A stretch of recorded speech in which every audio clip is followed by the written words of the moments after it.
हलछे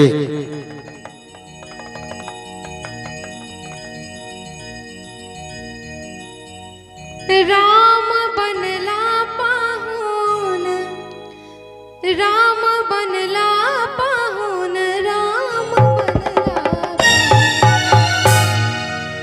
अंगना में, अंगना में उगी गेलै चान हो।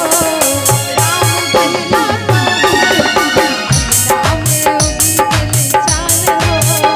राम बनला पाहुन, राम बनला पाहुन, राम बनला पाहुन, राम बनला पाहुन, अंगना में उगी गेलै चान हो।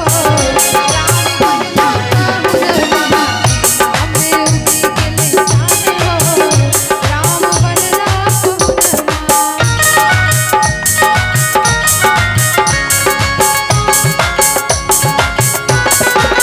जी अपने सदखन सुन रहल छी मिथिला गीत संगीत की प्रस्तुति।